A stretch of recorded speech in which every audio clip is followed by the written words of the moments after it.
Bismillahirrahmanirrahim. Assalamualaikum warahmatullahi wabarakatuh.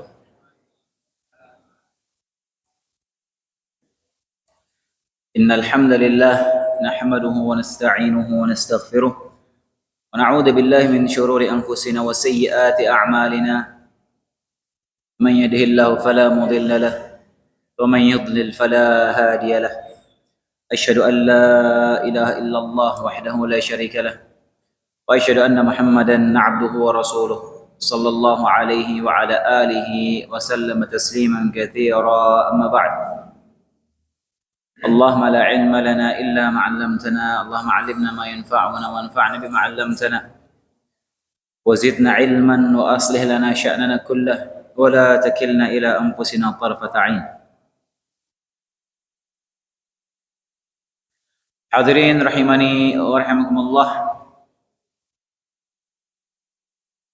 Kita lanjutkan pelajaran kita pembahasan tafsir juz 30 juz amma, dan kita masih pada pembahasan tafsir surat Al-Mutaffifin. Insyaallah kita akan menyelesaikan ayat-ayat yang tersisa dari surat yang mulia ini.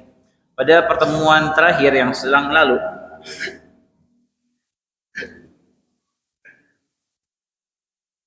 kita sudah menyebutkan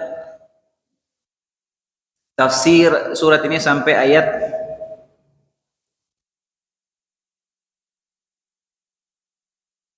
sampai ayat 17, sekitar sampai ayat 17 dalam surat Mutaffifin. Setelah kita menyebutkan beberapa poin dalam pembahasan ini, kemudian terakhir kita menyebutkan tentang orang-orang yang durhaka, orang-orang kufar, orang-orang yang Allah sebutkan nanti pada hari kiamat mereka mahjub.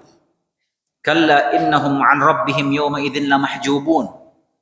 Sekali-kali tidak, sungguhnya mereka orang-orang yang durhaka, mengingkari, tidak beriman kepada Al-Quran, yang mereka katakan bahwasanya Al-Quran itu hanyalah asatirul awwalin, yang mereka mendustakan Al-Quran, yang mereka mengatakan bahwasanya Nabi Muhammad alaihi salatu wasallam itu mencatat, diimla, didiktekan kepada dia kisah-kisah orang-orang terdahulu, umat-umat terdahulu dicatat, dan itu terbantahkan sebagaimana kita sebutkan pada pertemuan yang lalu bahwasanya Nabi kita Muhammad alaihissalam itu terpuji dari sisi beliau itu tidak bisa membaca dan tidak bisa menulis.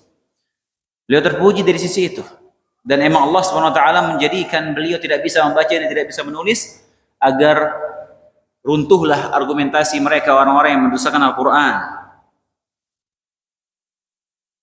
Dan hukumannya bagi mereka orang-orang tersebut, kata Allah SWT, mahjub.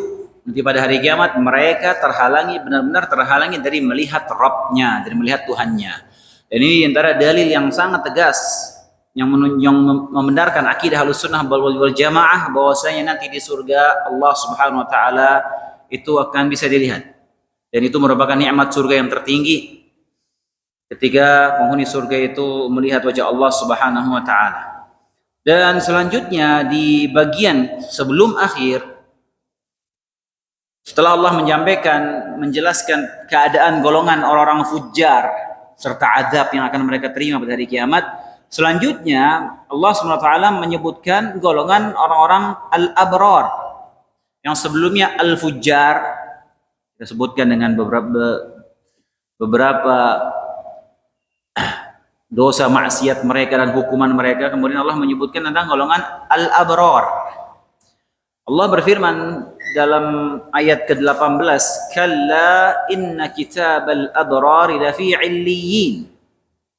Sekali-kali tidak, sesungguhnya catatan orang-orang abrar, orang-orang yang berbakti itu benar-benar tersimpan di 'illiyin. Kalau yang sebelumnya orang-orang fujjar itu, kitabal fujjar itu di mana? Di mana kita sebutkan kemarin? Sijjin. Itu fujjar lafi sijjin. Kitabal fujjar sijjin. Nah, kitabal abrar lafi 'illiyin. Nah, 'illiyin itu maknanya apa? 'Illiyin itu Di antara makna yang disebutkan para ulama itu tempat yang tinggi di langit yang ketujuh. Ada pula yang memaknai Illiyin itu maksudnya surga.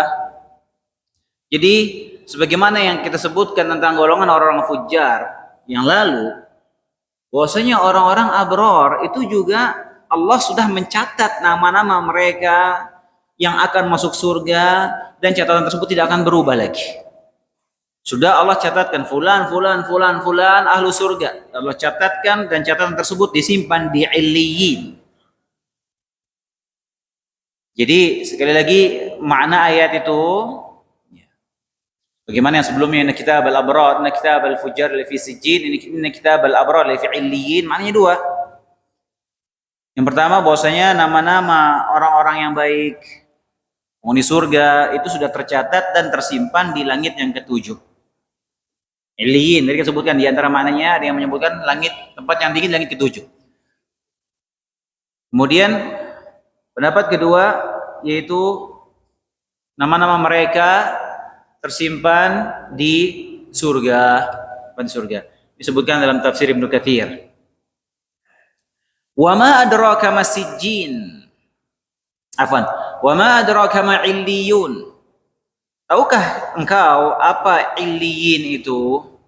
Kitabun marqum, yaitu kitab-kitab yang berisi catatan amal. Kitab-kitab yang berisi catatan amal atau catatan nama-nama. Intinya kitab tercatat, terukir, nggak akan berubah udah. Kemudian apa kata Allah Subhanahu wa taala tentang golongan abror dan kitab yang disimpan di Illiyin itu?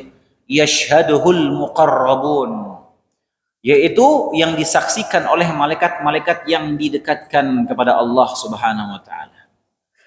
Jadi para ahli tafsir menyebutkan tentang golongan-golongan al-abror itu, yang nama-nama mereka, catatan mereka itu tercatat tersimpan di Illiyin, itu sebagai bentuk Allah memuliakan mereka, orang-orang ini.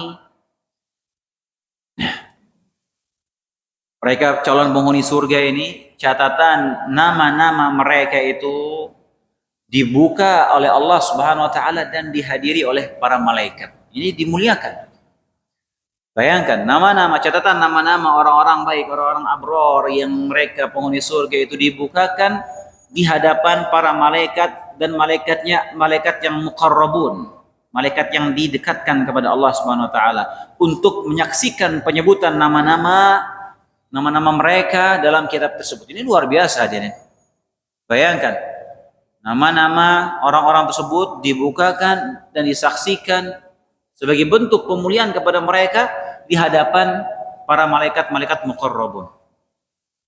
Manusia saja, kalau misalnya dia mau mendapatkan penghargaan, dan ketika dia diserahkan penghargaan tersebut kepada dia, kemudian di event itu orang dihadiri puluhan ribu orang, semakin banyak yang menyaksikan penyerahan penghargaan itu, akan semakin dia mulia orang ini, semakin dia tinggi. Bayangkan ketika nama-nama orang-orang tersebut Allah bukakan di hadapan para malaikat-malaikat yang spesial, dimuliakan oleh Allah Subhanahu wa taala.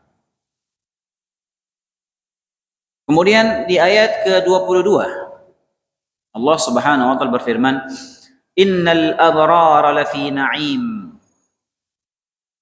Sesungguhnya orang-orang al-abrar itu benar-benar berada di dalam surga yang penuh dengan kenikmatan. Allah tekankan, mereka benar-benar berada di dalam surga yang penuh dengan kenikmatan. Al-abrar itu jamak dari kata al-bar, atau bisa juga jamak dari kata al-bar. Nah, kalau secara bahasa al-bar itu maknanya sesuatu yang luas, yang banyak. Sehingga ketika disebutkan al-bar bentuk tunggalnya, itu maknanya seorang yang berbuat kebaikan yang sangat banyak. Jadi abror itu adalah orang-orang yang berbuat kebaikan yang sangat banyak, kebaikan yang dia kerjakan. Jadi dia beramal, berbuat kebaikannya itu nggak tanggung-tanggung. Jadi dia semangat semangat terus dia memperbanyak amalnya. Ibarat kata, apa saja pintu kebaikan yang Allah bukakan di hadapan dia, dia kerjakan. Seorang mukmin, dia tidak meremehkan kebaikan sekecil apapun, hadirin. Jadilah kita seorang mukmin yang tidak meremehkan kebaikan sekecil apapun. Dan Nabi SAW, la tahqiranna minal ma'rufi syai'ah.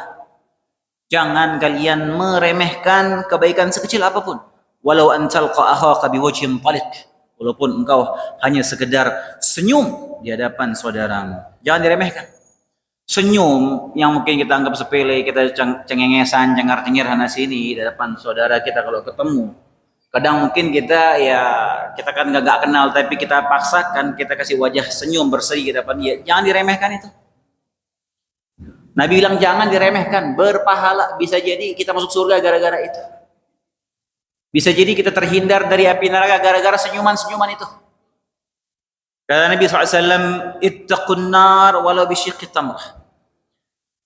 Lindungi diri kalian dari api neraka walaupun hanya dengan bersedekah setengah butir kurma. Coba bayangin, kurma sebiji antum bagi dua, nah setengah butir antum sedekah pakai itu. Kata Nabi, lindungi diri kalian dari api neraka walaupun dengan sedekah setengah butir kurma. Dan tidaklah Nabi SAW memberikan contoh setengah butir kurma, kecuali setengah butir kurma itu pasti ada pengaruhnya bagi akhirat kita kalau kita sedekahkan. Yakin itu.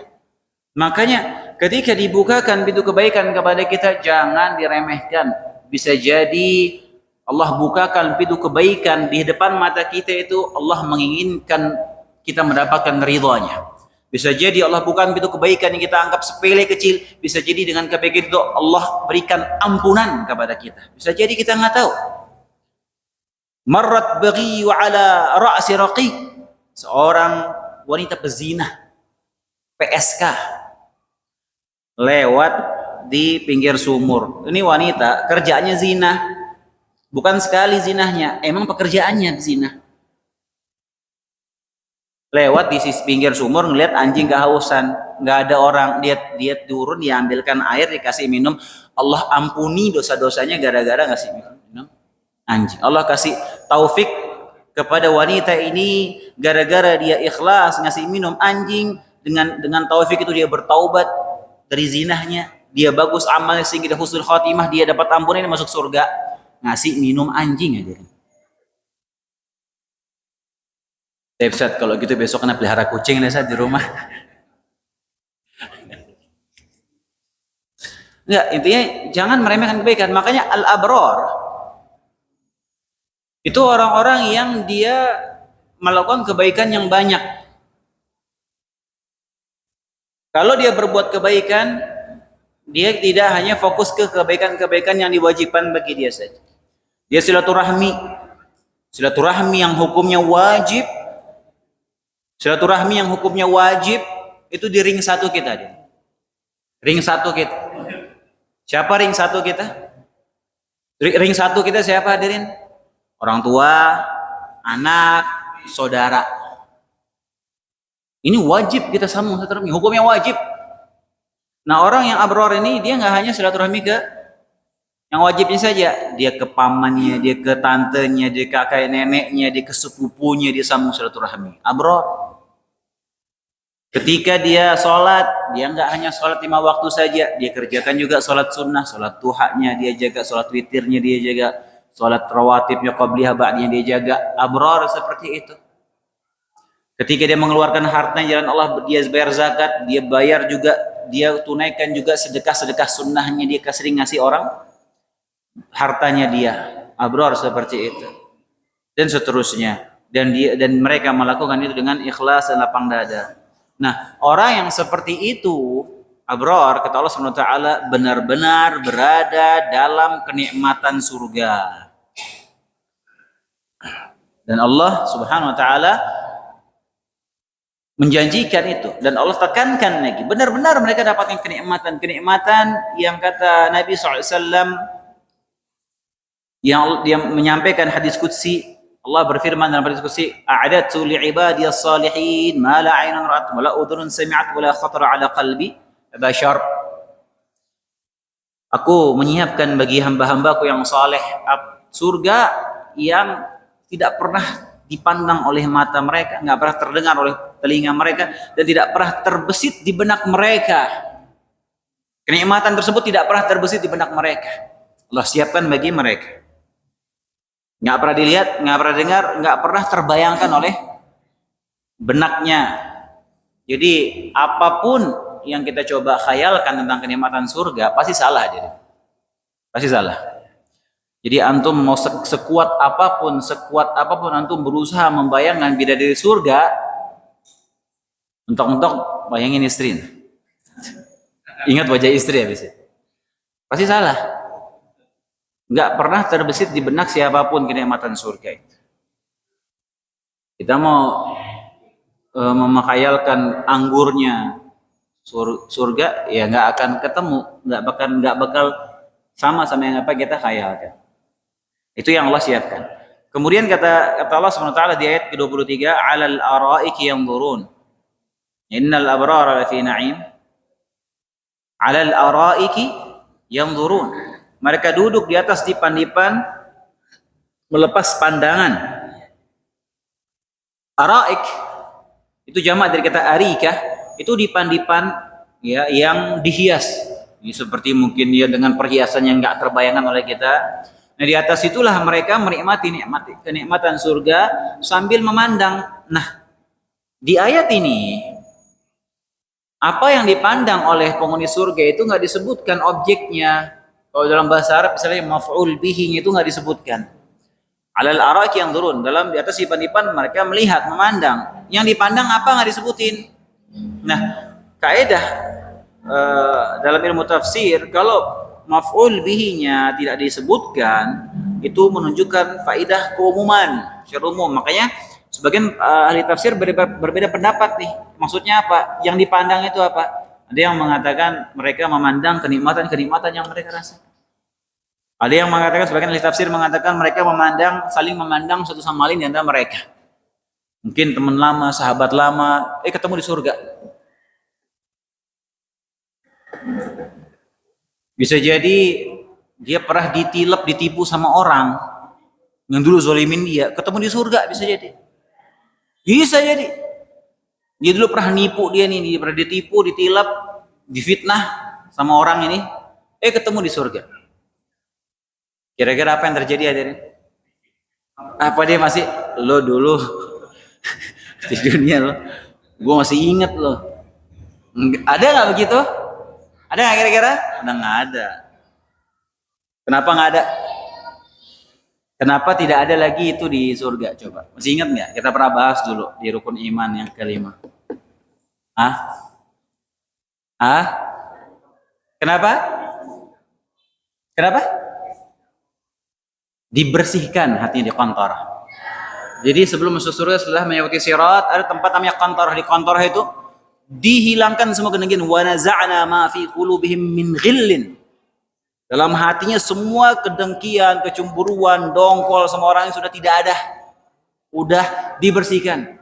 Makanya nanti di surga bisa jadi antum kumpul lagi sama istri antum, plus antum nikah juga sama bidadari, istri nggak cemburu insyaallah. Loh ya benar.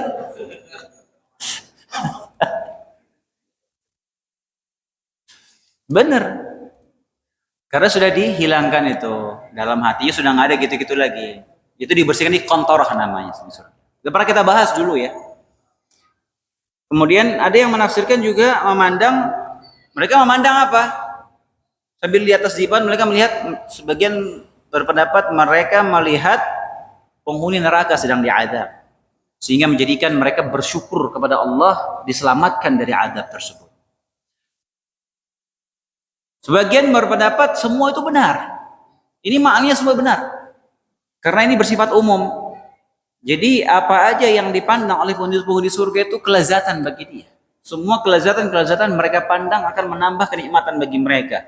Tapi Imam Ibnu Qayyim rahimahullah taala pendapat beliau terkait ayat ini maksudnya melihat wajah Allah Subhanahu wa taala. Kenapa? Karena di ayat sebelumnya ketika menyebutkan tentang orang-orang fujar, Allah menyebutkan bahwasanya mereka terhalang dari melihat Allah Subhanahu wa taala. Maka menurut Ibnu Qayyim rahimahullah taala, mereka yang dzurun melihat ini maksudnya apa? Melihat wajah Allah Subhanahu wa taala. Kemudian ayat ke-24, ta'arifu fi wujuhihim nadratan na'im.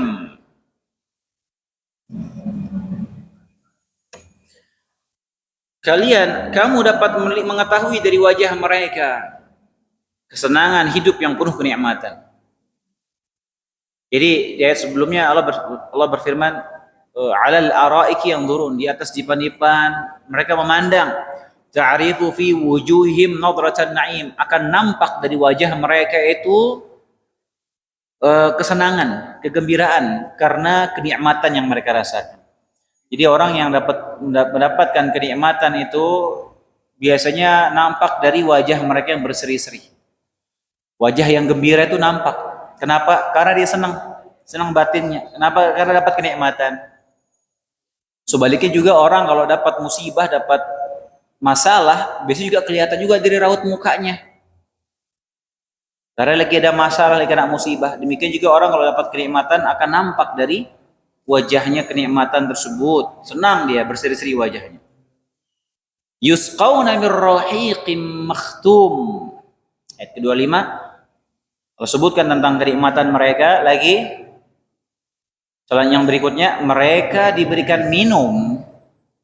Yusqaun itu artinya mereka diberikan minum min rahiq. Rahiq itu artinya khamr, jenis khamr, minuman keras. Ya kalau khamr kita kan minuman keras ya. Kalau di sana mungkin nggak keras. Ya khamr. Khamr itu ya kalau bahasa kita di dunia itu minuman keras, khamr. Nah khamr juga ada di surga. Nah rahiq itu salah satu jenis khamr makhtum yang masih tertutup atau disegel. Jadi rahiq itu mereka diberikan minum, di antara kenikmatan surga dikasih minum khamr. Jadi khamrnya jangan disamakan sama khamr di dunia. Khamr di surga tidak memabukkan, diminumnya bikin nikmat, nggak bikin kepala pusing, nggak bikin akal hilang, apalagi sampai muntah-muntah. Kalau khamr di surga nikmat, kenikmatan, dan itu diantara minuman yang Allah siapkan untuk mereka penghuni surga. Makanya kata sebagian salaf, ya kalau orang minum khamr di dunia, dia akan terhalangi dari minum khamr di surga. Bahkan Nabi SAW bersabda dalam hadis sahih riwayat Bukhari dan Muslim. Nabi SAW bersabda, "Man syaribal khamra fid dunya, thumma lam yatub minha, hurimaha fil akhirah." Siapa yang minum khamr di dunia, semasa di dunia dia minum khamr. Dia pernah minum khamr, kemudian dia belum bertaubat dari khamr, minum khamr itu, maka dia akan diharamkan dari khamr di akhirat. Nggak dapat dia. Kalau pernah minum di dunia dan dia belum bertaubat, kalau dia sudah bertaubat, insya Allah dia masih dapat nikmat tersebut. Makanya kaidah disebutkan oleh para ulama, kaidah siapa yang tidak sabar sehingga dia bersegera ingin mendapatkan hal-hal yang dilarang oleh Allah Subhanahu wa taala ketika di dunia, maka hukumannya di akhirat dia akan terhalangi dari perkara tersebut. Contohnya misalnya laki-laki di dunia haram pakai sutra, nggak boleh. Haram laki-laki pakai sutra. Tapi karena dia emang lebih mendahulukan dia punya hawa nafsunya, sehingga dia pengen tampil beda, pengen kelihatan wah, pakai kain mahal, dia langgar aturan Allah sehingga dia pakai sutra ketika di dunia, dia nggak akan dapat di akhirat. Demikian juga laki-laki pakai emas, haram. Tapi dia nggak sabar ingin menunjukkan kerennya dia karena lagi banyak duit, pengen flexing. Ya pakailah kalung cincin emas. Dia langgar aturan Allah, maka dia tidak akan mendapatkan itu di akhirat. Nabi SAW bersabda, la talbasul harira fa innahu man labisahu fid dunya lam yalbashu fil akhirah. Hadis sahih riwayat Bukhari dan Muslim. Jangan kalian pakai sutra, laki-laki, Karena siapa yang mengenakannya di dunia, maka dia tidak akan memakainya di akhirat. Kemudian juga dalam hadis Hudzaifah bin Yaman, Nabi SAW bersabda, ini juga masih riwayat Bukhari dan Muslim, Nabi SAW bersabda, la talbasul harira wala dibaj wala tashrabu fi aniyati dhahab wal fiddah. Jangan kalian pakai pakaian sutra, jangan pakai kain dibaj, juga di antara jenis sutra, dan jangan kalian makan minum pakai bejana yang terbuat dari emas. Jangan juga makan minum pakai alat-alat yang terbuat dari emas, piring emas, wadah dari emas, nggak boleh. Fa innaha lahum fid dunya wal lana fil akhirah. Karena hal-hal itu bagi orang-orang kafir di dunia, mereka menikmati itu, tapi itu bagi kita di akhirat, nanti di surga. Hal tersebut Allah siapkan. Sekali lagi, khamar di dunia itu nggak sama khamar yang di surga. Ini Allah sebutkan juga dalam Al-Quran tentang khamar itu. Dalam surat Muhammad ayat 15, Allah berfirman, "Matsalul jannati allati wu'idal muttaqun." Perumpamaan penghuni surga yang dijanjikan kepada orang-orang yang bertakwa, "Fiha anharun min ma'in ghairi asin." Di dalamnya ada sungai-sungai dari air yang tidak berubah rasa baunya. "Wa anharun min labanin lam yataghayyar ta'amuh." Dan sungai-sungai dari susu yang tidak berubah rasanya. Wa anharun min khamrin ladzatin lisyaribin. Dan sungai-sungai dari khamr yang lezat bagi peminumnya. Allah tekankan di situ, khamr, sungai khamr. Tapi kata Allah lezat bagi peminumnya. Baik, ayat ke-26, khitamuhu misk wa fi dzalika falyatanafasil mutanafisun. Penutupnya ya, rahik tadi, minuman khamar itu, penutupnya dari kasturi. Dan untuk yang demikian itu hendaknya orang berlomba-lomba untuk meraih nikmat-nikmat tersebut. Berlomba-lomba kalian. Apa maksudnya akhirnya kasturi ini? Berapa pendapat di kalangan para ulama. Ada yang menyebutkan tutupnya dari kasturi, ya zuhir ayat seperti itu. Kemudian ada yang menyebutkan dia minum rahik itu di akhirnya endingnya akan keluar wangi yang sangat wangi kasturi. Ada juga yang menyebutkan maknanya khitamuhu misk, artinya mizajuhu misk, artinya dia dicampur dengan minyak misik. Minuman tersebut dicampur dengan minyak misik. Ada yang juga menyebutkan minuman rahik itu wanginya wangi kasturi. Intinya tafsirannya kurang lebih sama maknanya. Ada wangi kasturinya. Kemudian kata Allah Subhanahu wa taala di ayat tadi, setelah Allah menyebutkan khitamuhu misk, ya, Allah sebutkan nikmat-nikmat tadi, wa fi dzalik, dan untuk itu hendaknya kalian falyatanafasil mutanafisun. Hendaknya kalian berlomba-lomba untuk mengejar nikmat surga itu. Allah Subhanahu wa taala yang memerintahkan kita berlomba-lomba kalian mengejar itu. Dan ini kaidah bagi kita orang yang beriman, bahwasanya kita dalam beramal saleh itu harus punya motivasi tinggi, ya Dirin.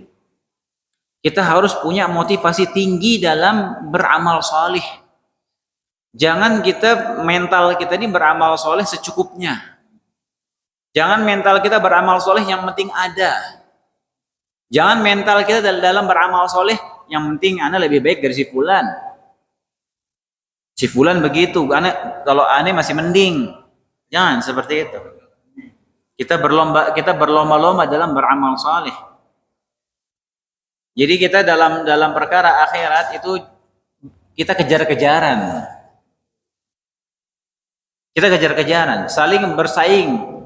Kita mau mengejar teman kita, merasa pengen mengejar dia prestasi akhiratnya bagus seperti itu. Jangan kebalik, yang dikejar-kejar prestasi dunia. Jadi kalau dalam perkara akhirat, perkara amal, nggak ada istilah kita merasa cukup. Jangan merasa cukup. Ente kenapa nggak pernah sholat di masjid? Oh nggak apa-apa, yang penting anak berbakti sama orang tua anak. Insya Allah ya cukup lah itu surga. Jangan. Ente kenapa kok jarang baca Al-Quran, jarang ngaji? Ya mending lah masih baca lah daripada si fulan nggak pernah ngaji.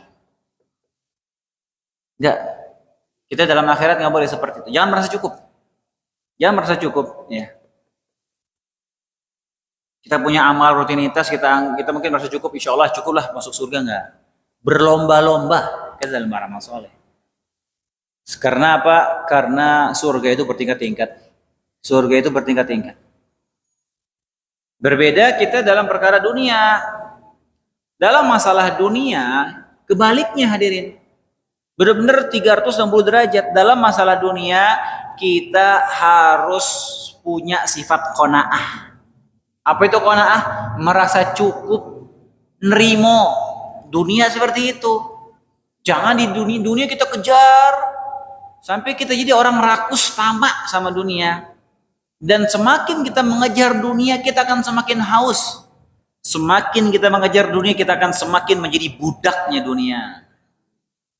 Dan manusia tidak akan ada puasnya sama dunia. Pasti sudah fitrah seperti itu. Udah kaya raya, sudah. Duitnya mungkin ratusan miliar, mungkin sudah T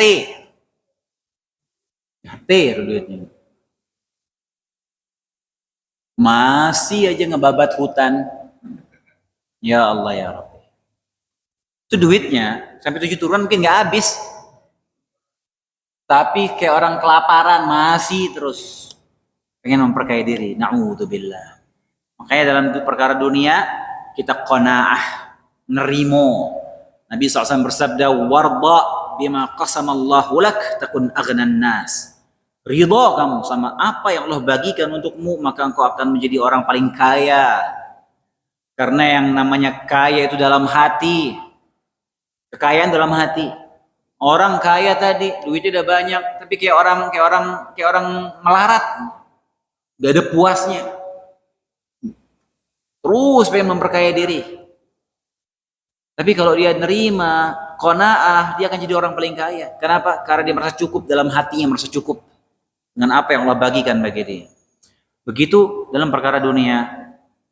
Imam Syafi'i rahimahullah taala pernah berkata, "Idza ma kunta da qalbi qana'in fa anta wa malikud dunya sawa." Kalau engkau memiliki sifat qanaah, kalau engkau memiliki hati yang qanaah, maka engkau sama raja dunia sama. Sama-sama apa? Sama-sama bahagia.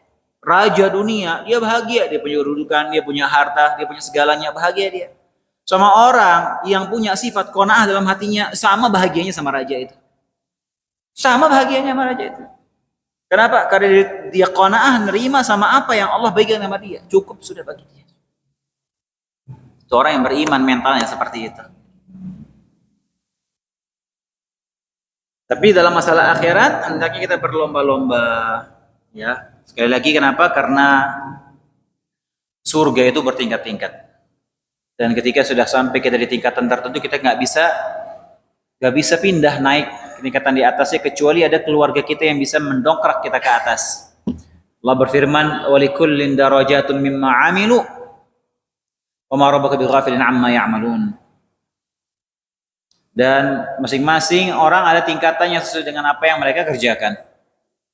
Ada tingkatannya di surga. Dan Rabbmu tidak lengah dari apa yang mereka kerjakan. Memang benar orang beriman semuanya pasti akan masuk surga insyaallah ta'ala. Orang beriman pasti akan masuk surga semuanya kelak nanti. Tapi surganya di mana? Surganya bertingkat-tingkat, beda-beda. Kalau beda tingkatan jelas beda juga kenikmatannya. Jadi beda juga kenikmatannya. Ayat ke-27, wa mizajuhu min tasnim. Ini masih membahas kenikmatan al-abrar. Masih membahas tentang khamr tadi. Endingnya khitamuhu misk, kemudian ayat setelahnya wa mizajuhu min tasnim. Dan campurannya minuman orang penghuni surga tadi itu dari tasnim. Campurannya dari tasnim. Tasnim itu apa hadirin? Tasnim itu adalah salah satu mata air dan itu merupakan puncak kenikmatan minuman di penghuni surga, yaitu mata air tasnim namanya. Itu tasnim itu nama mata air di surga. Dan itu puncak yang terlezat dari minuman yang ada di surga. Itu minuman yang bersumber dari mata air tasnim. Nah, kata Allah Subhanahu wa taala, rahiqnya tadi yang diminum sama penghuni surga al-abrar tadi itu ada campuran dari tasnim tadi. Artinya dia nggak minum air dari tasnim itu murni. Yang minum dari air tasnim yang murni siapa? Hanyalah al-muqarrabun. Mereka al-abrar yang muqarrabun, yang didekatkan kepada Allah Subhanahu wa taala. Orang-orang yang levelnya paling tinggi. Tapi kalau yang selainnya dia mendapatkan tasnim tapi masih campuran dengan khamr tadi. Kemudian Allah di ayat ke-28 Allah SWT menjelaskan apa itu tasnim. Wa mizajuhu min tasnim, dan campurannya dari tasnim. Apa itu tasnim? Ainai yashrabu bihal muqarrabun, yaitu mata air yang diminum oleh mereka yang dekat kepada Allah Subhanahu wa taala, orang-orang muqarrabun. Jadi sekali lagi al-abrar itu dia mendapatkan minuman dari tasnim tapi mesti tercampur sama khamarnya, mesti campuran. Yang minum dari tasnim murni hanyalah orang-orang muqarrabun, orang-orang spesial, orang-orang yang dekat dengan Allah Subhanahu wa taala. Ini juga sekali lagi menunjukkan bahwasanya surga itu bertingkat-tingkat dan kenikmatannya juga bertingkat-tingkat, hadirin. Makanya kita disuruh apa? Berlomba-lomba. Karena kita mengejar tingkatan itu di surga. Karena sudah setelah meninggal dunia sudah nggak ada lagi kita mengejar itu, sudah nggak bisa. Mengejarnya kapan? Ya sekarang. Kita berlomba-lomba. Kayak Allah sebutkan dalam surat Al-Waqiah, was-sabiquna as-sabiqun ulaikal muqarrabun. Dan orang-orang as-sabiqun al-awwalun yang awal-awal beriman, mereka yang awal-awal masuk surga, mereka lah orang-orang al-muqarrabun. Mereka juga termasuk orang-orang muqarrabun yang didekatkan kepada Allah Subhanahu wa taala. Jadi itu posisi yang sangat tinggi di surga, dan mereka lah yang minum dari mata air tasnim murni. Oh, yang di bawahnya masih campuran ya. Baik, kemudian selanjutnya ya, segmen berikutnya dari surat ini Allah SWT menjelaskan tentang orang-orang musyrikin yang kebiasaan mereka itu dulu suka mengolok-olok orang mukmin, suka mengejek-ngejek orang mukmin ketika di dunia. Allah berfirman, innal ladzina ajramu kanu minal ladzina amanu yadhakun. Sungguhnya orang-orang yang berdosa, orang-orang mujrim, mereka dulu suka menertawakan orang-orang yang beriman. Jadi kan olok-olok, dibikin bahan ketawaan. Wa idza marru bihim yataghamazun, dan apabila orang-orang beriman tuh melintas di hadapan mereka, mereka main mata. Mereka saling lirik sama sesama mereka untuk mengejek orang-orang yang beriman. Wa idza qalabu ila ahlihim qalabu fakihin, dan tatkala mereka kembali ke kaumnya, mereka kembali dengan gembira ria. Maksudnya apa di sini? Di hadapan kaum muslimin mereka olok-olok, di belakang juga pada saat pulang ke kaumnya, ke keluarganya, mereka masih menggunjing, menggibahi, menjelek-jelekan orang-orang yang beriman. Begitu kebiasaan mereka ketika di dunia. Wa idza ra'awhum qalu inna haula ila dhallun. Dan kalau mereka melihat orang beriman, mereka bilang apa? Mereka ini orang-orang sesat. Ya, padahal yang sesat mereka nyembah berhala, ya, moral mereka rusak. Padahal Islam datang memperbaiki akhlak moral mereka, dia mengajak mereka bertauhid. Mereka yang mengatakan orang yang beriman sesat. Itu kerjaan mereka di dunia. Wa ma ursilu alaihim hafizin. Padahal orang-orang yang berdosa tadi, mujrim tadi itu, mereka tidak diutus sebagai penjaga bagi orang beriman. Mereka tidak diutus untuk mengurusi amalan orang beriman. Tapi kerjaan mereka begitu, mengejek-ejek, ngatain orang beriman sesat. Begitu rutinitas mereka dulu ketika di dunia. Nah, apa kata Allah SWT di ayat 34? Fal yawmal ladzina amanu minal kuffari yadhakun. Di hari ini kata Allah, orang-orang yang beriman berbalik menertawakan mereka, orang-orang kafir dulu. Yang dulu ngejek-ngejek orang beriman, dia bahan ketawaan. Hari ini kata Allah, orang beriman yang berbalik menertawakan mereka ketika di akhirat. Sampai disebutkan dalam tafsir Al-Baghawi, ayat itu dijelaskan, dinukil ucapan Abu Saleh, salah seorang ulama salaf, disebutkan bagaimana orang mukmin itu menertawakan mereka nanti sambil melihat mereka diazab di neraka. Dihinakan mereka, dibukakan pintu neraka, disuruh keluar kalian. Pada saat mereka semangat mau keluar, ditutupin lagi pintu. Diketawa orang beriman menyaksikan KFC. Sampai seperti itu mereka dihinakan. Gantian. Dulu mereka diketawain, dikatain sesat, gantian nanti di akhirat di surga orang beriman menertawakan mereka. Alal araiki yanzurun. Mereka duduk di atas dipan-dipan melepas pandangan. Lagi diulang seperti ayat yang sebelumnya kita sebutkan. Jadi Allah SWT menyebutkan mereka orang-orang beriman itu sambil menikmati kenikmatan-kenikmatan surga, sambil mereka juga memandang, melihat dan menertawakan orang-orang yang dulu menertawakan mereka ketika di dunia. Gantian. Makanya di antara tafsiran yang tadi kita sebutkan, mereka melihat apa? Di antara tafsiran tadi yang disebutkan, sebagian berpendapat mereka melihat penghuni neraka jahanam. Coba bayangin ya, insya Allah kita di surga Firdaus, insya Allah Taala, amin. Bayangin kita di surga melihat Netanyahu lagi diazab.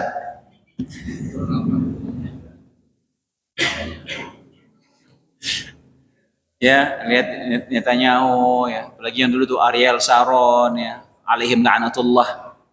Lihat Abu Jahal dulu yang zalim sama Nabi. Yang lihat itu diazab. Jadi tontonan ya.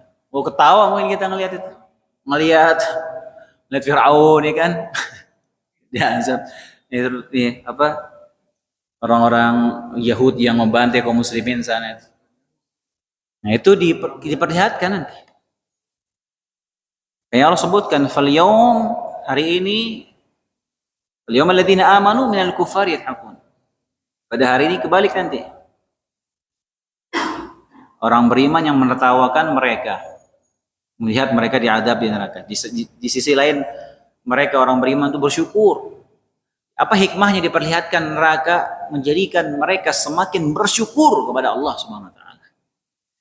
Dan juga penghuni neraka diperlihatkan surga. Makanya dalam surat Al-A'raf Allah menceritakan bagaimana cerita mereka. Wahai penghuni surga, afidhu alaina minal ma, berikan kami air sedikit, pengen minum, mereka kehausan. Jerit dia manggil penghuni surga, tolong kasih kami air. Itu menjadikan mereka menyaksikan nikmat surga yang dulu mungkin mereka nggak percaya, mereka mengingkari ayat-ayat Allah, itu menjadikan mereka semakin tersiksa batinnya. Ya, makanya di antara siksaan penghuni surga itu di antara siksaan penghuni neraka itu siksaan mental, siksaan batin. Di antara siksaan batin yang benar-benar menjadikan mereka menderita, yaitu penderitaan batin karena penyesalan mereka. Nyesel. Dulu datang ayat, datang petunjuk, datang nabi, datang Quran, mereka tolak dengan kesombongan. Menyesal. Nah, penyesalan itu saja sudah cukup menjadikan mereka menderita. Apalagi ditambah mereka melihat surga. Nah, sebaliknya orang beriman juga hikmahnya Allah perlihatkan neraka, menjadikan mereka semakin bersyukur, memuji Allah Subhanahu wa taala karena mereka diselamatkan dari azab yang begitu mengerikannya. Di sisi lain juga mereka menertawakan orang-orang yang dulu zalim sama mereka, yang menertawakan mereka ketika di dunia. Kemudian ayat terakhir Allah Subhanahu wa taala berfirman, hal thuwibal kuffaru ma kanu yaf'alun. Apakah orang-orang kafir itu diberi balasan hukuman terhadap apa yang telah mereka perbuat? Nah, ini jenis pertanyaan seperti ini istilahnya al-istifham takriri. Ada al-istifham inkari, ada istifham takriri. Itu metode dalam bahasa Arab. Jadi maknanya, maksudnya jawabannya jelas. Apakah mereka orang-orang kafir itu diberi balasan hukuman atas apa yang mereka perbuat? Jawabannya jelas iya. Mereka diberi ganjaran atas apa yang mereka kerjakan. Jadi itu pertanyaan, bukan pertanyaan karena nggak tahu, tapi pertanyaan untuk menekankan penetapan takrir. Ada juga istifham ingkari istilahnya. Insya Allah akan kita jelaskan kalau ada contoh-contoh ayat seperti ini lagi di kedepannya. Wallahu ta'ala alam. Hadirin sekalian, demikian selesai kita dari pembahasan surat Al-Mutaffifin. Insyaallah kita akan lanjutkan pelajaran kita di pertemuan berikutnya. Kita tutup dengan membaca doa kafaratul majelis. Subhanakallahumma bihamdika asyhadu an la ilaha illa anta astaghfiruka wa atubu ilaik. Assalamualaikum warahmatullahi wabarakatuh.